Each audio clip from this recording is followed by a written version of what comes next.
Boa tarde, meu nome é Lucas Coutinho, sou advogado, atuo no escritório da Ariel Rodrigues Advogados Associados nas áreas de família e sucessão. Hoje eu vou tratar um pouquinho com vocês sobre o tema de alienação parental.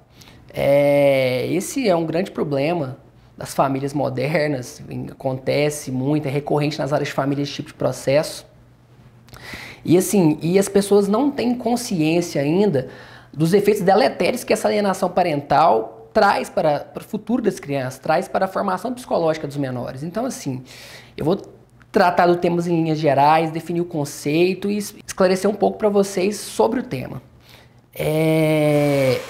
Considera-se a alienação parental, de acordo com a Lei 2.318, a interferência na formação psicológica da criança ou do adolescente, promovida ou induzida por um dos genitores, pelos avós ou pelos que tenham a criança ou adolescente sob a sua autoridade, guarda ou vigilância, para que repudie genitor ou que cause prejuízo ao estabelecimento ou à manutenção dos vínculos com este. Basicamente, a alienação parental consiste na conduta do pai, dos avós, dos tios, ou seja, de quem tenha a criança sob sua guarda, vigilância, etc., que induza o comportamento da criança de repudiar o genitor, que implante no menor falsas memórias, que trate de forma deletéria sobre os aspectos do pai, sobre os aspectos da mãe, fazendo com que a criança crie uma repulsa com relação àquele genitor ou com a família deste. É uma situação que, embora seja recorrente, ela é gravíssima, ela traz inúmeros problemas para essa criança no futuro. É uma verdadeira bomba relógio, essas práticas de atos de alienação parental. Foi pensando nisso que foi criada essa lei que visa trazer mecanismos para que seja coibida judicialmente essa prática. A lei ela traz um rol meramente exemplificativo de quais condutas, de quais atos podem ser considerados de alienação parental. São eles, eu vou dizer rapidamente, por exemplo, realizar campanha de desqualificação da conduta do genitor no exercício da paternidade ou maternidade, dificultar o contato da criança ou do adolescente com o genitor, dificultar o exercício do direito regulamentado de convivência familiar, omitir deliberadamente ao genitor informações pessoais relevantes sobre a criança, apresentar falsa denúncia contra genitor, contra familiares deste ou contra avós, mudar de domicílio para local distante, sem justificativa, visando a dificultar a convivência da criança ou do adolescente com outro genitor, com familiares deste ou com os avós. Então, assim, a lei ela traz um rol exemplificativo em que ela enumera várias hipóteses em que são considerados atos de alienação parental. Só que, como eu disse, o rol é meramente exemplificativo. Não quer dizer que só isso seja alienação parental. Qualquer conduta do pai, do genitor, do parente que esteja com a posse dessa criança, que de certa forma interfira no comportamento desta, que implante falsas memórias nela, que de alguma forma traga algum prejuízo psicológico para esse menor, ela pode ser considerada um ato de alienação parental. A prática desses atos de alienação parental, essa prática recorrente desses atos, ela pode dar origem a uma síndrome conhecida pela psicologia como SAP, Síndrome de Alienação Parental. Os efeitos dessa síndrome dentre eles, a repulsa ao genitor alienado, a dificuldade de relacionamento interpessoal da criança, agressividade. Então, assim, são várias as situações que essa alienação parental pode provocar. Pode provocar essa síndrome que desemboca nessas outras consequências, que são, como eu disse, a agressividade da criança, impulsividade, ansiedade, vários efeitos que vão perdurar por toda a vida desse menor. Então é muito importante as pessoas se conscientizarem disso para evitarem a prática desses atos. O procedimento judicial para averiguar essa prática desses atos de alienação parental corre perante a vara de família. Pode correr tanto dentro de uma ação de divórcio, quanto dentro de uma ação de dissolução de união estável, quanto até mesmo numa ação autônoma, em que o objeto seja apenas verificar a ocorrência ou não dessas práticas de alienação parental e punir, de acordo com o que trata a lei, o genitor que tem incorrido nessa prática desses atos.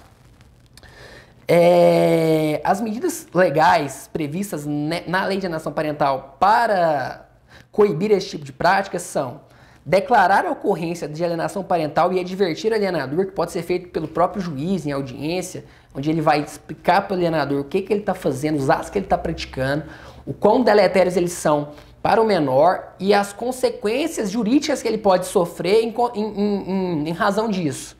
Outra medida que pode ser tomada é o juiz ampliar o regime de convivência familiar do menor com o pai alienado, com a mãe alienada, por exemplo.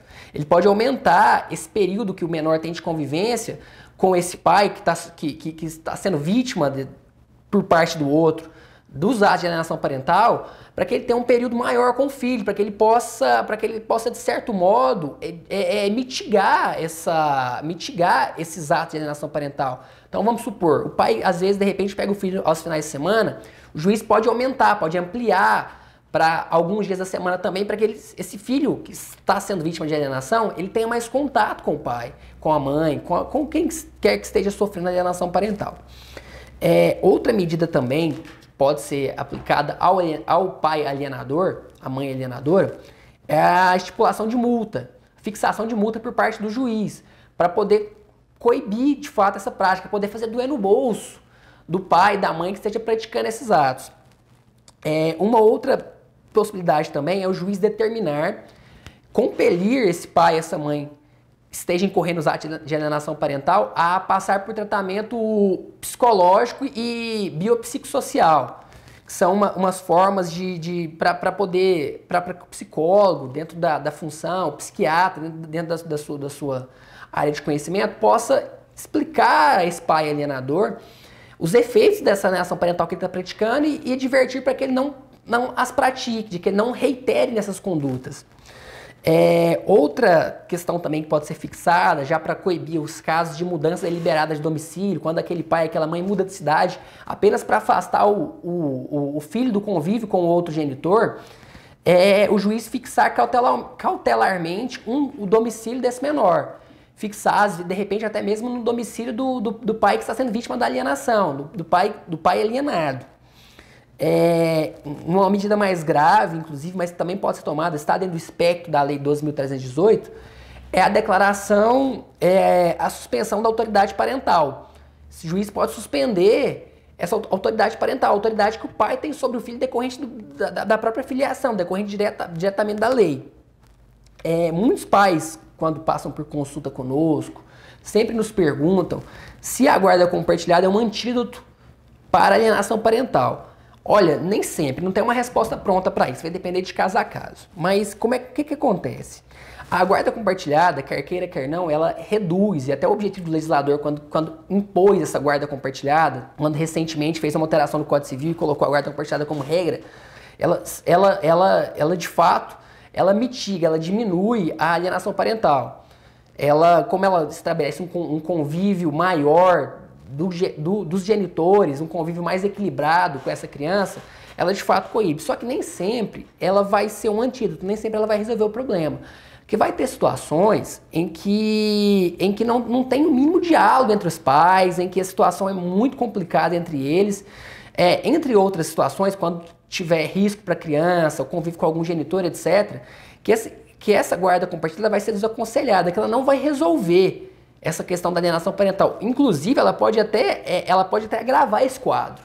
Vai ter situações assim. Então, assim, essa é uma medida que tem que ser pensada, tem que ser... Quando o juiz vai decidir, eu entendo que ele tem uma responsabilidade social muito grande, porque ele tem que só pesar todas essas situações, o impacto que isso vai ter na vida dos pais, também da criança, etc., para tentar tomar uma decisão mais justa, mais equitativa, mais razoável.